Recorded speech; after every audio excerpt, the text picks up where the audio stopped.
Hello. Today, let's discuss the book Mindset, The New Psychology of Success. The book's subtitle is How We Can Learn to Fulfill Our Potential.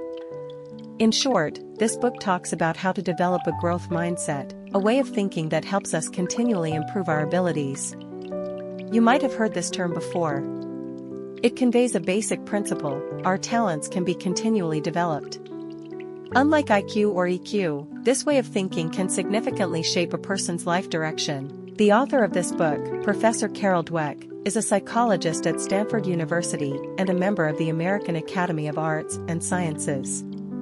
She is a leading researcher in the fields of motivation, personality, and developmental psychology, with remarkable achievements based on her research. After studying countless students, Professor Dweck published The Meaning of Effort in 2000, where she first introduced the concept of a growth mindset. After several more years of research and summarization, her masterpiece Mindset, The New Psychology of Success, was published in 2007. Due to her groundbreaking research on growth mindset, Dweck has received the highest global education award. You might wonder what makes this growth mindset so special and why it has been so influential for many years. This book will provide the answers. Before diving deeper into the book, I want you to think about two questions. The first question is, suppose you know two college students. One studies very hard, staying up late every night.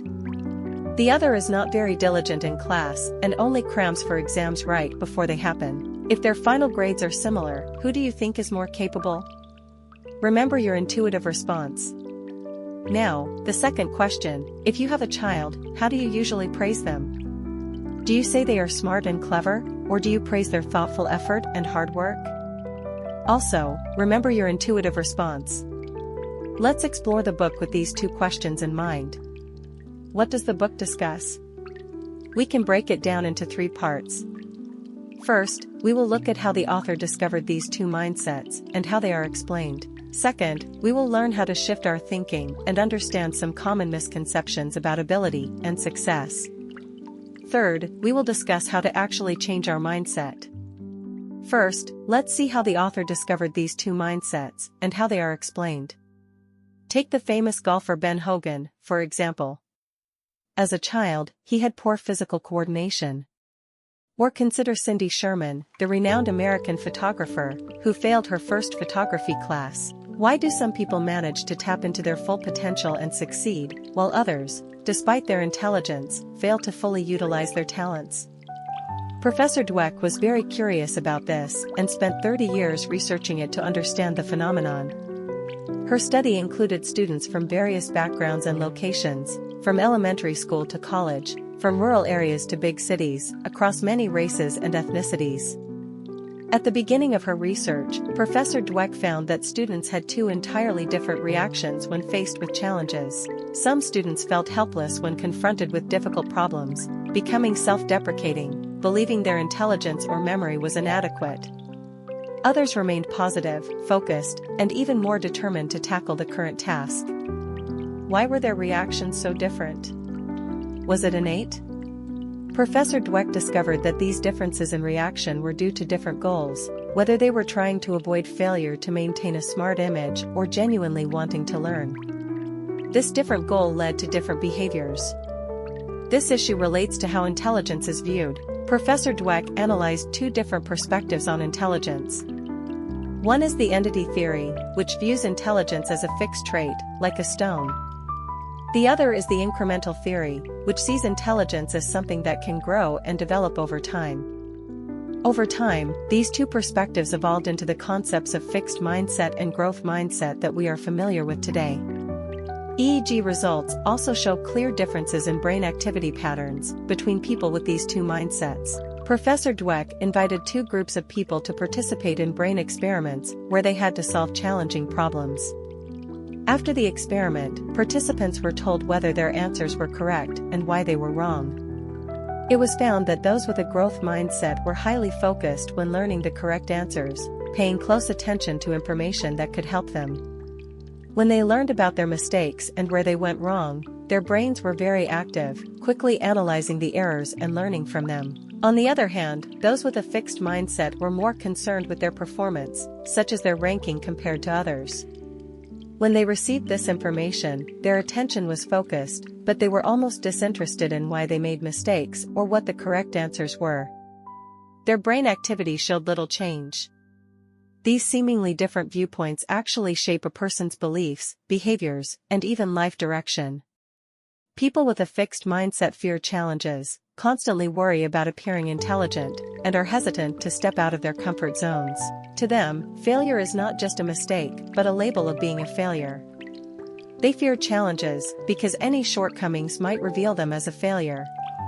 This fixed mindset often aligns with stereotypes and a desire for simplicity, as fixed mindset individuals prefer straightforward answers over change and uncertainty.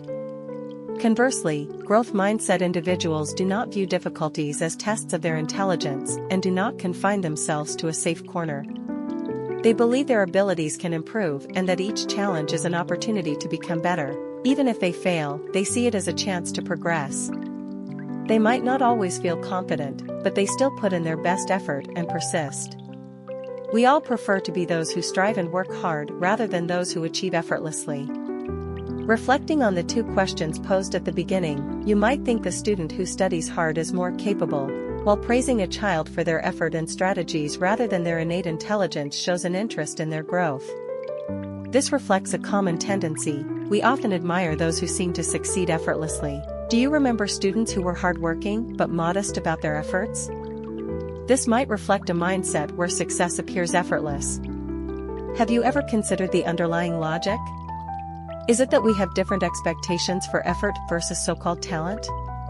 This is what we will explore in the next section: how to shift from a fixed mindset to a growth mindset.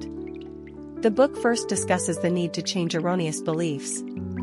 Let's examine whether the commonly held beliefs about intelligence and success are accurate. For example, some people believe intelligence is fixed and determines success, while others believe success depends more on background, education, and learning methods. Interestingly, Alfred Binet, the French psychologist who invented IQ testing, believed intelligence was not fixed. Binet designed the tests to identify children who struggled in school and help them find the right learning path, never considering that children had unchangeable flaws. He believed that with proper education, intelligence could be developed. Binet himself said that if people could improve their attention, memory, and judgment through training and practice, they could become smarter, indicating that intelligence can change. Regarding talent and genius, it's worth noting that not all children are born with the same abilities. Genius children often refer to those who display exceptional cognitive abilities in a particular area. However, in the book Genius Children, the author found that the real traits of these prodigies were their endless curiosity and exploration. For example, Muhammad Ali, the boxing champion, did not have outstanding physical attributes compared to other boxers, but he was exceptional in his observations, studying opponents, and analyzing information to defeat them. Similarly, Thomas Edison was not a solitary inventor, but a collaborative and media-savvy businessman who continuously learned and created. His success came from his curiosity, effort, and teamwork.